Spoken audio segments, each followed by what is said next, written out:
ये जेल डालने की कोशिश भी कर रहा है। अभी हमारा इन्होंने घर सीज किया। 17 दिसंबर को हमने रैली किया और 26 दिसंबर को हजारों की संख्या में अचानक पुलिस हमारे घर भेज करके हमारा घर सीज करा दिया गया। ये बोला जाता है रैली आप करते हैं, पैसा कहाँ से आया? जबकि आप बताइए इस आंदोलन में पैसा कहाँ लगा? तो सरकार तो हर समय मुझे जेल डालने के लिए मेरा घर सील किया, मुझे डराने की कोशिश, मुझे धमका। मुझे मालूम है कि आज मैं आंदोलन कर रहा हूँ, कल परसों कभी भी मुझे जेल भेजा जा सकता है, लेकिन जेल जाने से हम डरेंगे नहीं। कुर्बानी देने की जरूरत है अगर आम जनता के हक के लिए, तो मैं कुर्बानी देने के लिए तैयार हूँ। ये गरीब जनता जो आई है, जो जमीन का हक मांग रही है, जमीन का अधिकार मांग रही है, आप समझ सकते हैं कि जमीन न होने के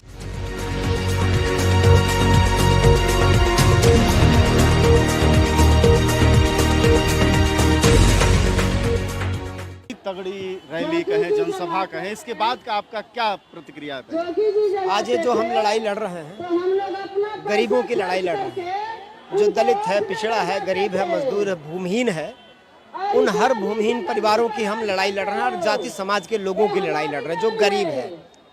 और हमारी मांग है कि 1 एकड़ जमीन हर भूमिहीन परिवार को दिया जाए। ये अम्बेडकर जन मोर्चा का जो आंदोलन है, ये विगत वर्षों से चल रहा है और आंदोलन का ये हमारा तीसरा चरण है। पहला चरण हमने 17 दिसंबर को आंदोलन किया, दूसरा चरण हमने 17 मार्च को किया, आज तीसरा चरण जो हमारा है 10 अक्टूबर, ये डेरा डालो घेरा डालो आंदोलन है 1 एकड़ जमीन के लिए। और हमारा नारा ही है, हमारा संकल्प ही है, अब जमीन मिलेगा हम तभी हटेंगे, नहीं तो डटे रहेंगे। ये आप लाखों की जो संख्या में आज गोरखपुर की धरती पर ये गरीब जनता जो आई है, जो जमीन का हक मांग रही है, जमीन का अधिकार मांग रही है, आप समझ सकते हैं कि जमीन न होने के नाते ये कितना लोग दर्द में हैं, ये कितनी तकलीफ में लोग हैं। ये तभी अपने घरों से चल के लोग आए हैं जिनके घर में 1 जून की रोटी की व्यवस्था नहीं है, वो सारे गरीब लोग आए हैं। इसलिए इस लड़ाई को अब हम आर पार लड़ना चाहते हैं। आज 75 साल बीत गए आज़ादी के, आज भी गरीब आम जनता जमीन के अधिकार से वंचित है। हम एक वोट का अधिकार हम सबको मिल गया, लोकतंत्र है भारत में, 1 वोट का अधिकार मिला। हम वोट के मामले में तो बराबर हो गए, लेकिन जमीन के मामले में हम बराबर नहीं हो पाए, जो एक बड़ी असमानता, बड़ी गैर बराबरी है। जमीन की जो लड़ाई, जमीन की ये लड़ाई कैसे संभव कैसे हो पाएगी, तरीका क्या? ये जमीन की जो लड़ाई है एकदम संभव है, इसको सरकारों ने कठिन बनाया है। और इसके पहले जो लोग यदा कदा लोग जो जमीन की लड़ाई लड़ते थे, उन्होंने कठिन बनाकर बताया, जबकि जमीन पाना गरीबों के लिए और सरकार के लिए बांटना ये मुश्किल काम नहीं है। ये सरकार अगर चाह ले तो 24 घंटे के अंदर हर गरीब को जमीन मिल सकता है। 12 बजे रात को ये सरकार अचानक नोटबंदी करती है और पूरे देश के लोगों का पैसा अपने कब्जे में कर लेती है। तो सरकार अगर सोच ले कि हमको गरीबों को जमीन देना है, तो आज भी लोगों के पास हजारों एकड़ जमीन है, क्यों रहेगा भाई हजारों? तरीका बताइए कैसे संभव? सरकार फोर्स लगा करके, सरकार सेना लगा करके जमीनों को अपने कवर में ले, जिनके पास जमीन उनको मुआवजा दे दे। हम कह रहे हैं, हम जमीन छीनने की बात नहीं कर रहे हैं भाई। देश में रोड बनाने के लिए, सड़क बनाने के लिए, 4 लेन रोड बनाने के लिए लाखों एकड़ जमीन सरकार खरीदती है, 4 गुना अधिक दाम देके, 10 गुना और दाम लगा कर बनाती है, 14 गुना लगाती है। तो गरीबों के लिए सरकार जमीन खरीदने के लिए पैसा क्यों नहीं लगा सकती है, ये सवाल है। 3 स्टेज का आपने लगातार आंदोलन किया है, आज तीसरा स्टेज है, हजारों की संख्या में लोग हैं। सरकार का क्या रवैया है, प्रशासन का क्या रवैया है? सरकार अड़ियल है, सरकार तानाशाह है, सरकार धर्म के नाम पे लोगों को बहकाना चाहती है, सरकार लोगों को लालीपाप में फंसाना चाहती है, लेकिन गरीब जनता का हक नहीं देना चाहती। आप बताइए, जिस गोरखपुर में आंदोलन हो रहा है, मुख्यमंत्री का जिला है और हफ्ते में 4 दिन मुख्यमंत्री जी गोरखपुर आते हैं, ठीक है, खिचड़ी खाने का ड्रामा करते हैं, जानवरों को जाके चारा खिलाने का ड्रामा करते हैं, यहाँ की मीडिया में फोटो छपवाते हैं, लेकिन लाखों की संख्या में आज इतने लोग आपको यहाँ दिख रहे हैं, इसके 10 गुना लोगों को प्रशासन ने बाहर रोक दिया, गाड़ियां आने नहीं दी। 20-20 किलोमीटर से दूर से तमाम लोग पैदल चल के यहाँ पर आए हैं।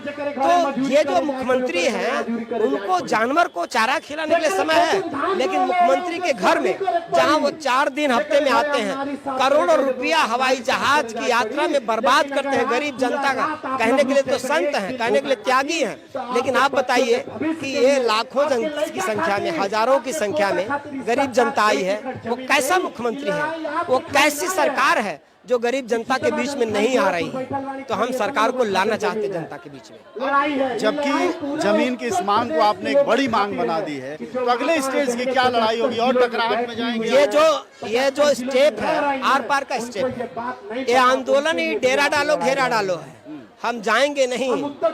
ये जो लोग आए हैं, ये जो माताएं बहनें, ये जनता दिख रही है ना, ये रोटी सब्जी ले करके आए हैं। हम रात में भी रहेंगे। हमने लोगों से सहयोग मांगा है, लोग अपने घरों से तहड़ी बना के ले आ रहे हैं, शाम को खिलाएंगे। अब जमीन मिलेगा हम तभी हटेंगे, नहीं तो डटे रहेंगे। आखिरी सवाल ये है कि विपक्ष की पार्टियों का क्या रोल है, क्या भूमिका है, उनसे कोई सहयोग है, वो समर्थन में? विपक्ष की जो पार्टियां हैं, खास करके जो स्थापित पार्टियां हैं, कांग्रेस को ले ले, समाजवादी को ले ले, बहुजन समाज पार्टी को ले ले, ये पार्टियां जाति के नाम पे इमोशनल कार्ड खेल करके वोट तो लेती रही। बीजेपी सरकार हमारी दुश्मन है, सत्ता हमारी दुश्मन है। भाई कांग्रेस की भी सरकार रही, आज जो दलितों की हितैषी बनने का दावा करती है, उन्होंने क्यों नहीं जमीन बांटा?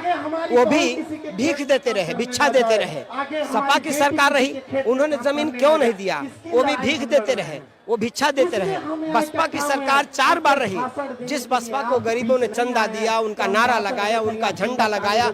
हम सपा बसपा से कम सवाल का, हम कांग्रेस और सपा से और भाजपा से तो कम सवाल का, सबसे बड़ा सवाल तो बसपा का है। 4 बार सरकार रही है, जिन दलितों के दम पे सरकार रही है, जो दलित लाठी खाए बसपा को खड़ा करने में, चंदा दिए, अपना खेत बंधक रखे, उस बसपा की भी सरकार रही। उस बसपा की सरकार ने भी वही काम किया जो दूसरी सरकारों ने किया, भिखारी बनाया, उनके ऊपर दया बरसाया, लेकिन उनका गरीबों का, जो दलितों का हक है जमीन 1 एकड़ का, वो नहीं दिया। इसलिए ये लोग बसपा के भी खिलाफ है। बसपा के लोग अब गांव में जाकर के जनता के बीच में वोट नहीं मांग पाएंगे, सपा के लोग नहीं जा पाएंगे, कांग्रेस के लोग नहीं जा पाएंगे, और भाजपा जो सत्ता में है उसे तो हमारी लड़ाई। अम्बेडकर जन मोर्चा अगले चुनाव में मैदान में होगा। देखिए, लोकतंत्र है, जो जनता की बात करेगा जनता उसके साथ रहेगी, और जब जनता कहेगी कि हमें चुनाव लड़ना है तो हम चुनाव लड़ेंगे। हम अगर सड़क पर लड़कर के अधिकार नहीं दिला पा रहे हैं तो हम सदन में जाएंगे। डॉक्टर अंबेडकर अकेला आदमी थे जो कभी सरकार नहीं बनाया, जो चुनाव अपना हार जाते थे, लेकिन जब वो बोलते थे तो पूरा देश, और डॉक्टर अंबेडकर अकेला व्यक्ति लड़कर के बिना सरकार बनाए उन्होंने हमें इतना अधिकार दिया। तो श्रवण कुमार निराला भी इस लड़ाई के लिए सदन में जाने की जरूरत पड़ी तो जरूर हम चुनाव लड़ेंगे। लोकतांत्रिक तरीका है गरीबों का हक की आवाज उठाने। लगातार सरकार से टकराहट है, कमिश्नर डीएम को लेकर आप लगातार बोल रहे हैं। आपको नहीं लगता आप कुछ तमाम पार्टियों के नेताओं को आपको उठा के जेल में डाल देंगे? ये जेल डालने की कोशिश भी कर रहे हैं। अभी हमारा इन्होंने घर सीज किया। 17 दिसंबर को हमने रैली किया और 26 दिसंबर को हजारों की संख्या में अचानक पुलिस हमारे घर भेज करके हमारा घर सीज करा दिया गया। ये बोला जाता है रैली आप करते हैं, पैसा कहाँ से आया? जबकि आप बताइए इस आंदोलन में पैसा कहाँ लगा?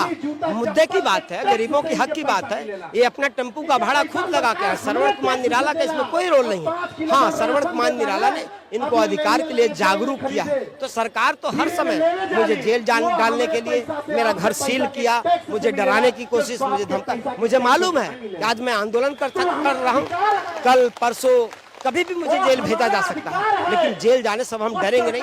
कुर्बानी देने की जरूरत है अगर आम जनता के हक के लिए, तो मैं कुर्बानी देने के लिए तैयार हूँ।